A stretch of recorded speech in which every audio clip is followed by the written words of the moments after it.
Ladies and gentlemen, President Rodrigo Roa Duterte, Republic of the Philippines.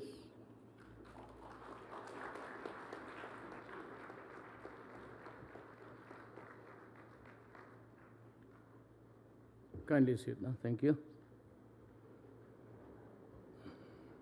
President Fidel V. Ramos, Executive Secretary Salvador Midaldi, and other members of the Cabinet, Excellencies of the Diplomatic Corps, Police Director General Ronald de la Rosa, Undersecretary Catalino Coy, the officers and men and women of the Philippine National Police, my fellow workers in government, my beloved countrymen.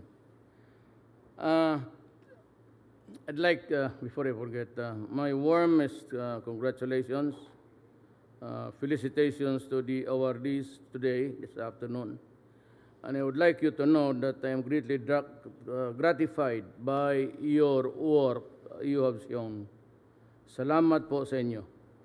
Now,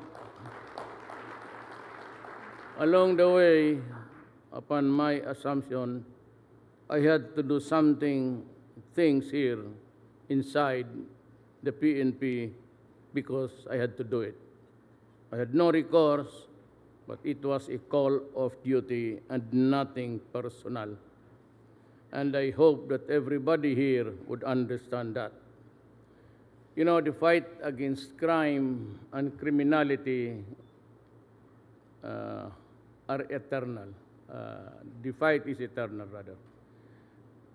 Because in every generation and every body politic, wherever there is a government, a congregation of men, human beings, we would have problems about establishing law and order. In the Philippines, we are Filipinos are no exception. We have had our share of our agony and misery. In my generation, especially now, we have seen our country devastated by drugs. And it has not only affected millions, but a lot of them are no longer viable as human beings in this planet. You know, about 2 years ago, PDEA came out with the statistics that there are about 3 million plus Filipinos already afflicted with drugs. And if you just compute by incremental increase, put it at a very liberal rate, let us say 700. So you have about 3,700,000 Filipinos who are dependent on drugs. And what is really very unsettling is that a year or more of shabu use would shrink the brain of a person, and therefore he is no longer viable for rehabilitation. Unlike the poppy derivatives, the heroin and cocaine, they are all grown from an organic plant, that is the poppy. But meth is something else. It is a deadly mix of chemicals, and even the water used in mixing the shabu itself uses the battery, the acid water of a battery we use to fill up our battery to run our motor vehicles. And that is why I hope everybody should understand that. And once in a while, we see a lot of ranting about human rights in my campaign against drugs. Let me be frank with you this afternoon. The fight against drugs will continue and unrelenting until we have destroyed the apparatus operating in the entire country. Now, let me be a lawyer for a moment. A lot of bleeding hearts, including senators of this republic, are complaining about the death rate in the fight against drugs. And by last counting, they say it's about 1,000. Well, you know, place it at a very, I said, conservative estimate. Let us now say that there are about 400 drug addicts no longer eligible for rehabilitation, for they are really crazy and out of their senses and no longer have the cognitive value of their person, of their talent. So what do we do with it? We have about 300 dead living Filipinos. You know, it's very easy to complain. We in government, and I myself who ordered the campaign against drugs, take full and sole responsibility for it. And for those who are killed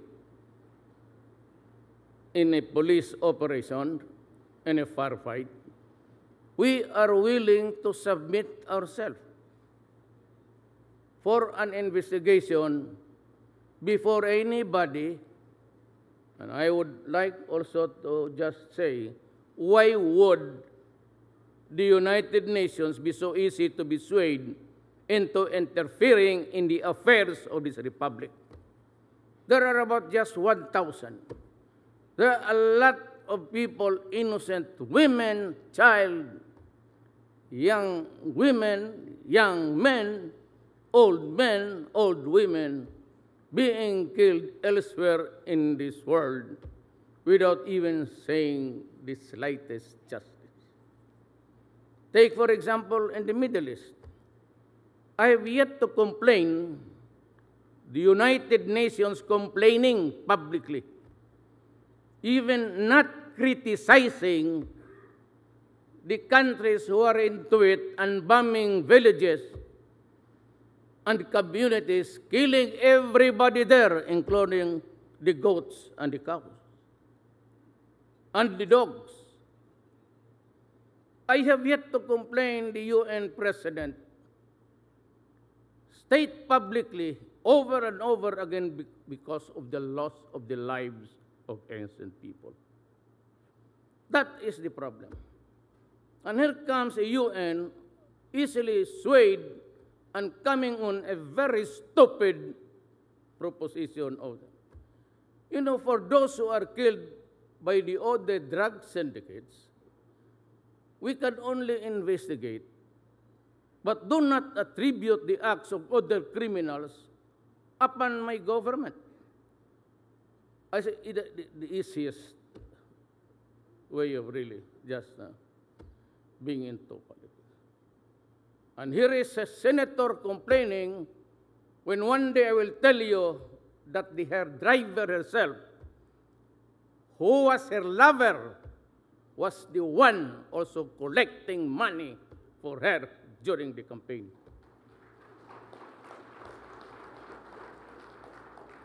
Here is an immoral woman flaunting, well, of course, insofar as the wife of the driver was concerned, it's adultery.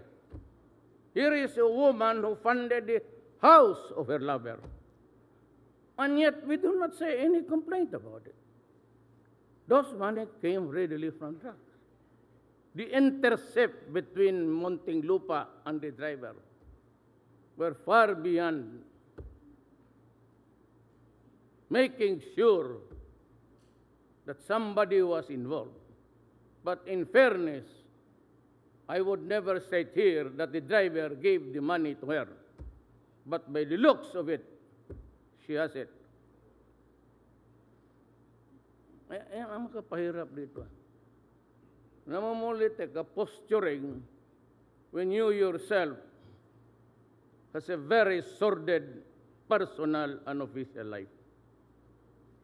I will show to you, I have this CD when she first investigated me in Davao for human rights violation.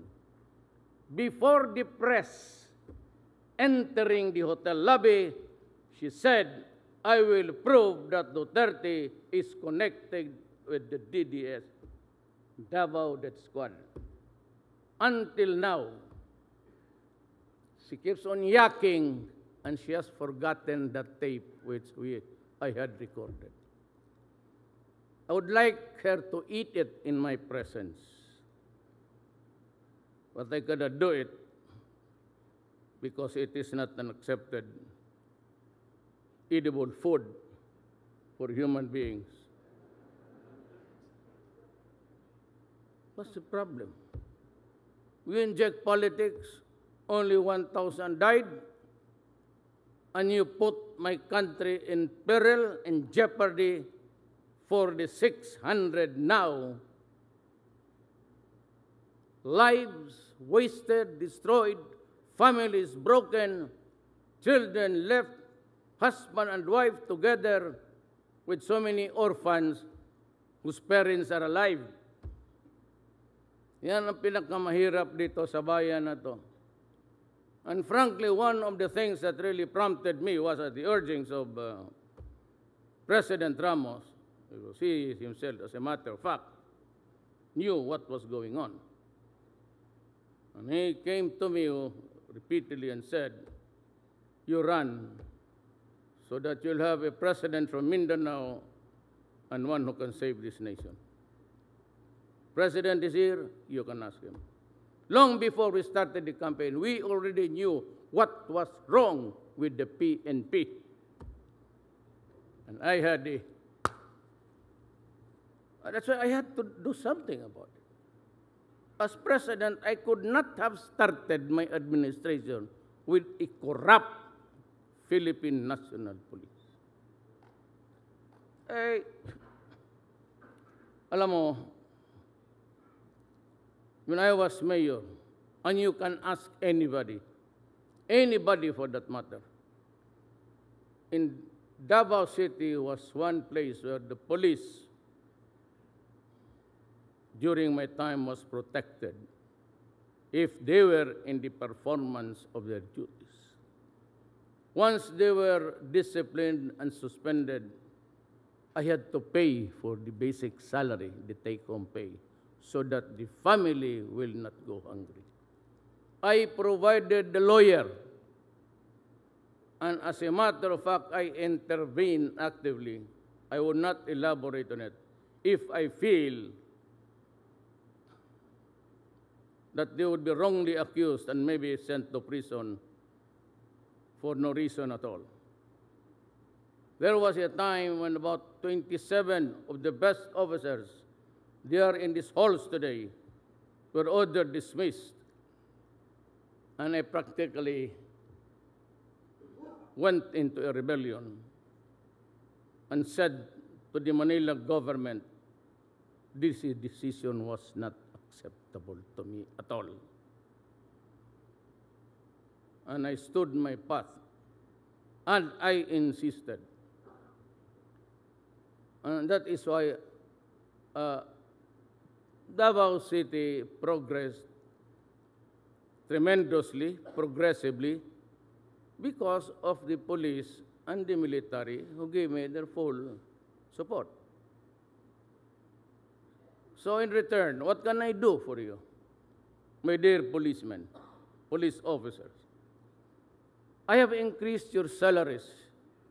You are the first, double your present salary by December. You have gotten the full.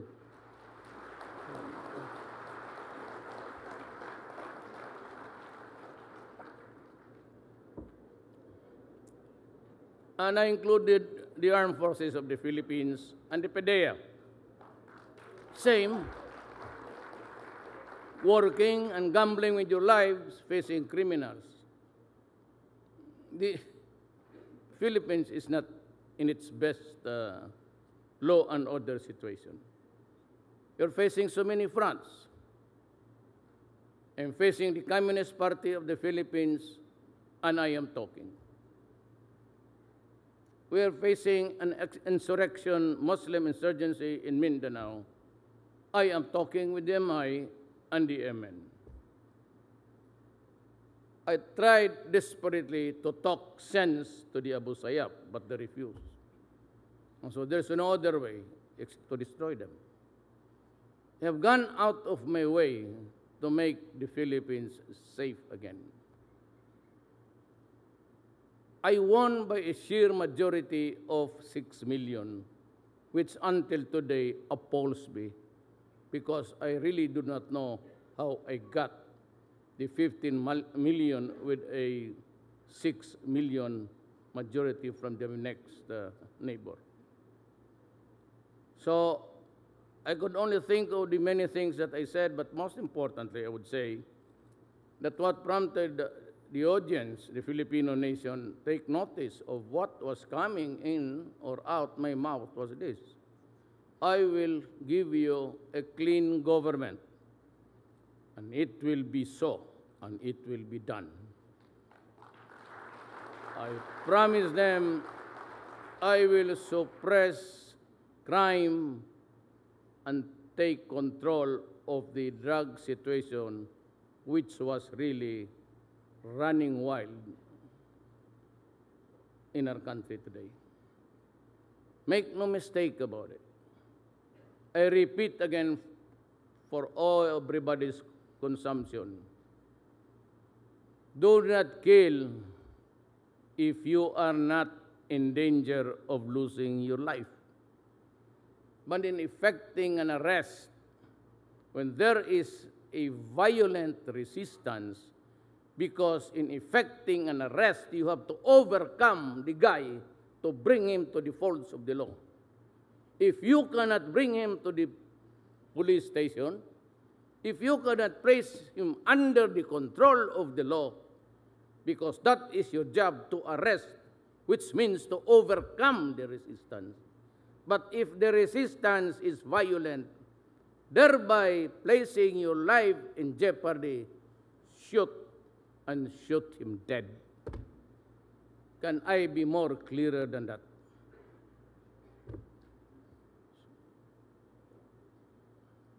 Now, we are trying to fix everything. We do not want war. We cannot build a nation over the bones of our people, our citizens. But at the time when it calls for an action to protect the entire nation, especially the young, I have placed myself at stake. I said before, and I will say it again and again and again until this statement goes into the mind of those who are listening, including the senators. I place my honor, my life, and even losing the presidency. Just, I said, be careful with me, because when I say I will do it for my country, I will do it even if I have to kill you or be killed in the process. I will not allow anybody to destroy my country. I will not allow anybody to destroy the next generation. Of what good will it be to us when I am already old and my children or the children's children are gone berserk and crazy? Who will spoon feed me with my food when I am old? Who will buy the medicines for me? I am not rich. Who will pay the hospital bills for me? My children. And if you destroy my children, you shall have destroyed me well in advance.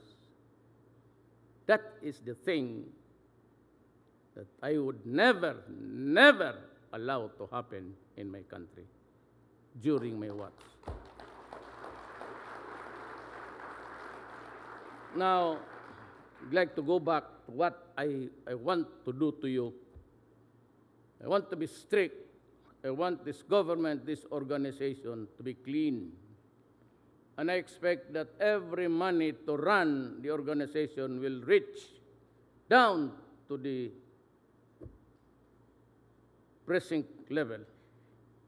There are things which I would like to say, but better said among us. But I said, I have appointed men of goodwill who will see to it that the money intended down to the last patrolman there on the street will have a share of the operations of the Philippine National Police. They would never countenance graft and corruption. Not this time. For those of you who are used to it, then wait for another 6 years. The 6 years would really be something which we have to work on honestly between us, between your president and yourself. But I will support you. Do not worry about cases. I will give you the lawyer. Do not be intimidated about statements with the United Nations.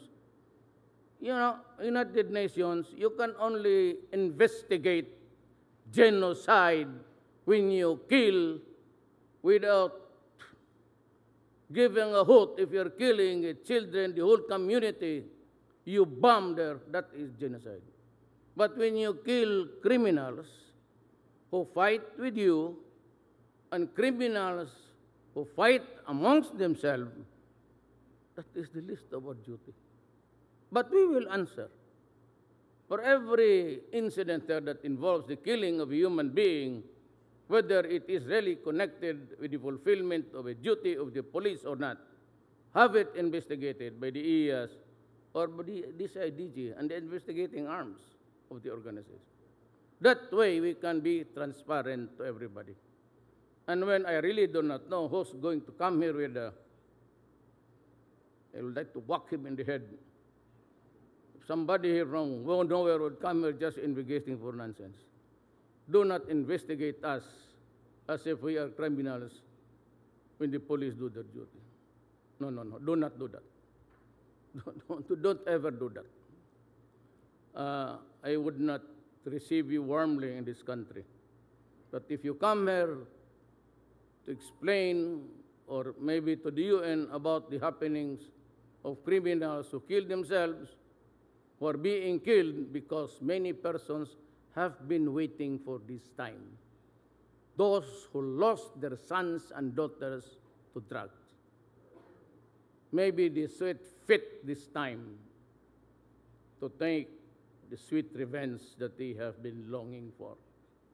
Me, for example, if I were an ordinary citizen and I have lost my daughter to drugs, she gets pregnant 5 times a year, she is despoiled because of drugs. I've lost my son and another son. Bullshit, I will kill you. I will kill you. I will take the law into my own hands. I will not eat sitting down. Forget about the laws of men. Forget about the laws of international or whatever. I'll just ask you simply, the eternal justice that runs this universe. But what right do you have to cook shabu and feed it to my children to make them crazy and become useless forever? Who gave you the right in this universe, in this planet, to rape my 1-year-old daughter, to kill a 6-year-old son, to despoil the body of my son and daughter because you were under the influence of shabu, which makes you crazy. Of the 600, nearing 600 now, safely I would say there are about 200 who are already permanently crazy. I would need an asylum for the insane to house all those thousands of them. I would need the military spaces instead of just, allowing the military to go about their thing unbridled, undisturbed. I have asked the military, because they have the reservations, the biggest ones, of course, to give space so that I can start the building of rehab centers all over the country. I am just waiting for the kind help of our neighbor who is willing to help us. That is my problem. That is my burden.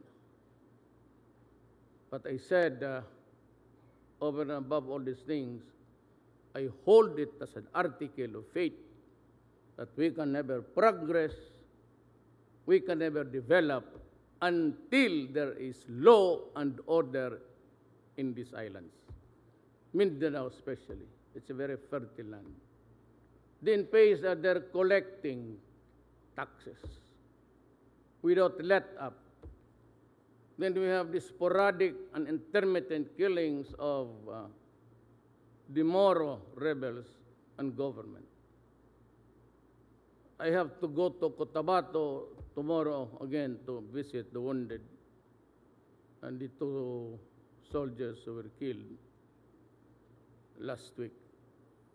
From here, I go to Taguig, to the naval station, because there is a Navy man there who died in action about 4 days ago.